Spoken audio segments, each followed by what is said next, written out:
नमस्कार, मी नरेश बोपचे आणि आपण बघत आहात सत्यकोच जानो न्यूज। आताच्या घडीला मी देवरी या ठिकाणी आहो आणि देवरीच्या एकात्मिक आदिवासी विकास प्रकल्प कार्यालयाच्या समोर आहो आणि काल या ठिकाणी 400 ते 500 आदिवासी विद्यार्थी धरणा धरून बसलेले आहेत।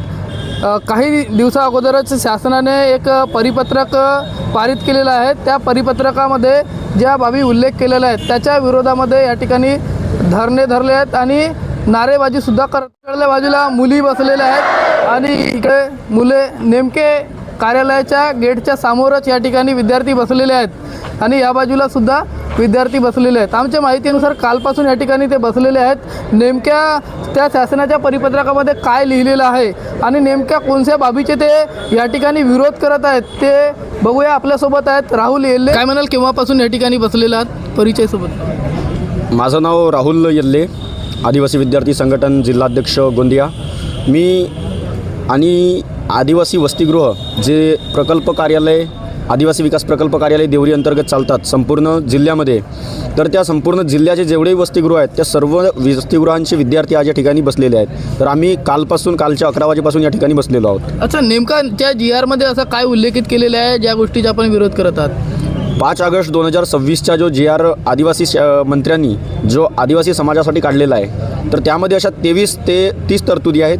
त्या संपूर्ण तरतुदी आमच्या आदिवासींच्या विरोधामध्ये आहेत। तर त्यामध्ये एक अट अशी आहे की आदिवासी विद्यार्थ्यांना वसतिगृहामध्ये शिकण्याची वय फक्त 26 वर्ष लादलेली आहे। तर ते 26 वर्षापर्यंत जे आपण शिकत आहोत किंवा वसतिगृहांमध्ये त्या विद्यार्थ्यांना जर प्रवेश त्या 26 वर्षापर्यंत जर मिळत असेल तर त्या वसतिगृहामध्ये तेवढं म्हणजे शिक्षण पूर्ण होऊ शकत नाही। 26 वर्षापर्यंत शिक्षण पूर्ण होऊ शकत नाही। 21 वर्षात काही लोक करून घेतात, 24 वर्षात करून घेतात, ग्रॅज्युएशन आणि MA तर होणार। मग तर 26 वर्षामध्ये काही विद्यार्थ्यांची 1-2 विद्यार्थ्यांचे शिक्षण पूर्ण होऊ शकतात, पण कितीतरी विद्यार्थी असे असतात की ज्यांचे शिक्षण पूर्णपणे होत नाही। आणि त्यामध्ये दुसरी तरतूद अशी आहे की ग्रॅज्युएशन नंतर जर आपण जसं BA केला तर त्यानंतर आपल्याला कोणतीही एकच PG झाली पाहिजे। डबल PG जर करायची तर वसतिगृहामध्ये प्रवेश मिळणार नाही।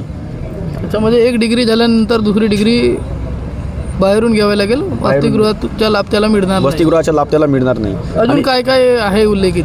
त्याच्यामध्ये असं आहे की एकदा जरी विद्यार्थी समजा फेल झाला एकदा, तर त्याला ATKTवर जरी ॲडमिशन मिळत होता, पण आता त्याचं म्हणणं असं आहे की जर एखादी कोर्स आपण जर अर्ध्यातून सोडला, अर्धवट जर शिक्षण आपलं झालं, जसं मी इंजिनिअरिंगला कधी ॲडमिशन केलं, मला जर कधी एखादी वर्ष जमला नाही, मी दुसऱ्या वर्षी दुसऱ्या शिक्षण घ्यायला मी प्रवेश करत आहे, तर त्यासाठी मला जो शासनाने जो एका वर्षाचा जो निधी पुरवला आहे तर तो 12% व्याजाने तो सरकारला मला वापस द्यावा लागेल आणि त्याच्यानंतर मला तो प्रवेश मिळेल।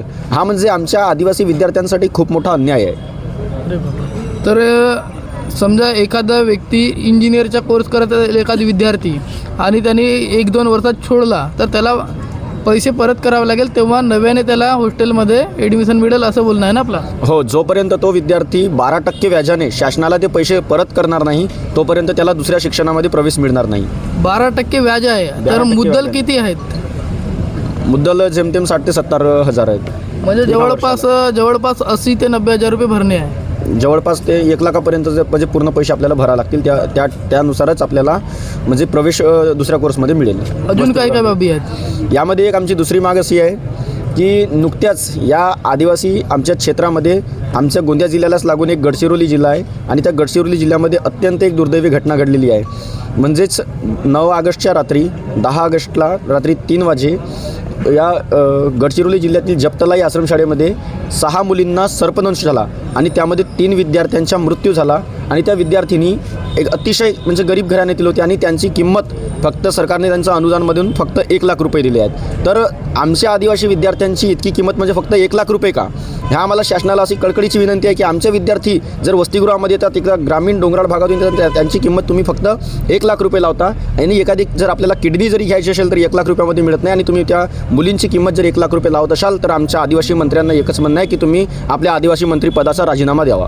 तसेच आपल्यासोबत आहेत निखिल भाऊ बनसोड। काय बोलाल भाऊ? आता जसे येल्ले यांनी सांगितले की काय काय मागण्या आहेत, काय काय म्हणजे GR मध्ये बाबी आलेल्या आहेत, तर आता आपण काल या ठिकाणी बसलेला आहात, केव्हापर्यंत बसणार? आतापर्यंत आपल्याला कोण येऊन भेटले, काय आश्वासन देऊन गेले?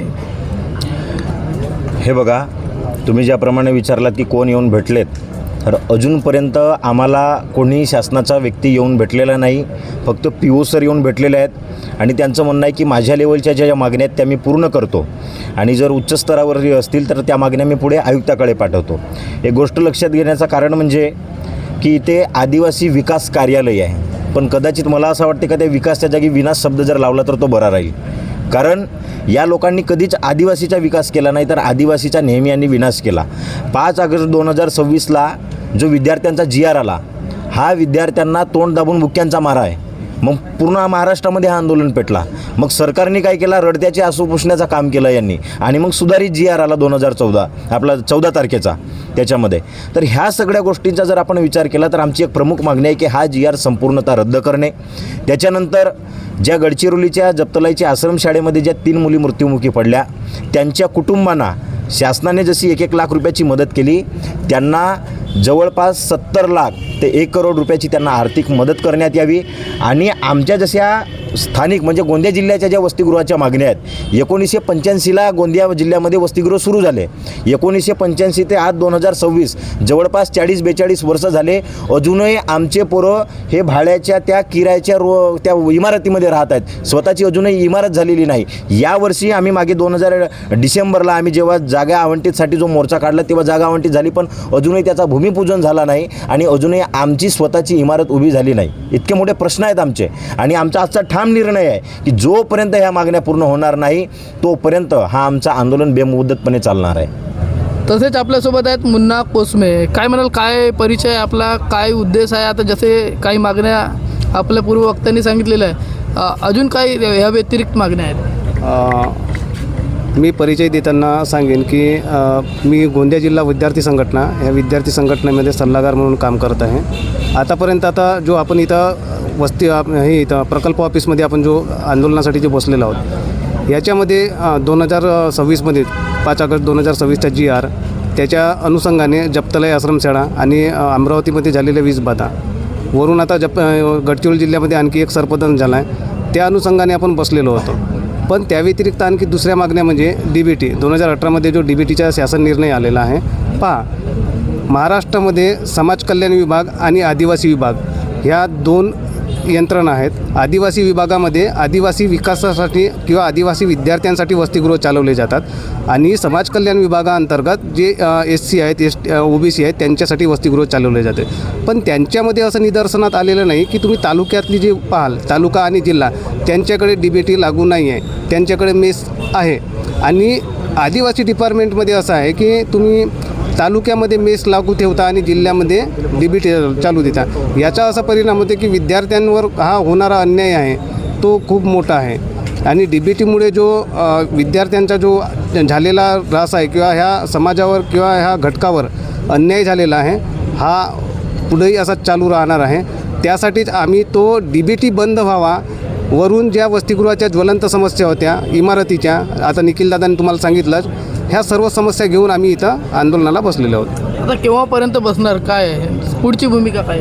पहा, आम्ही विद्यार्थ्यांना शाळेत जाणार की हे आंदोलन करणार, हा महत्त्वाचा प्रश्न निर्माण झालेला आहे. 16 डिसेंबर 2025 रोजी आम्ही इथं आंदोलन केलं इमारतीसाठी. पुन्हा तेच काम करायचं आणि शासनानं हे 5 ऑगस्ट 2026ला जो GR काढलेला आहे त्याच्या विरोधात पण आपण आंदोलन करतो. असे आपण आंदोलन किती करायचे? आमचा ठाम मत आहे की जोपर्यंत आमच्या समस्या मार्गी लागत नाही तोपर्यंत इथून कोणीही विद्यार्थी हटणार नाही. आता कोण येऊन इथे आपल्याला आश्वासन देऊन जाईल ही अपेक्षा आहे आपली? आमची अपेक्षा हीच आहे की आम्ही प्रकल्प साहेबांनी म्हटलं की वरच्या स्तरावर जे काही होईल, शासनाचे प्रतिनिधी, शासनाचे जे काही प्रतिनिधी आहेत ते तुम्हाला कळवल्या जाईल. पण जे तिकडचे GR विषयी ते आम्हाला सांगतील. पण ज्या गोंदिया जिल्ह्यातल्या इथल्या त्यांच्या स्तरावरच्या ज्या समस्या आहेत तर त्यांनी तर त्या कृपया हे समाधान करावं किंवा त्या सोडवाव्या अशी आमची विनंती आहे त्यांना. तर कालपासून या ठिकाणी आदिवासी विद्यार्थी संपूर्ण जिल्ह्यातील जे वसतिगृह आहेत तेथील विद्यार्थी या ठिकाणी येऊन बसलेले आहेत शिक्षण सोडून. अशामध्ये काय काय मागण्या आहेत, काय परिपत्रकामध्ये उणिवा त्यांना दिसून आल्या ते आपण बघितलेच आहोत.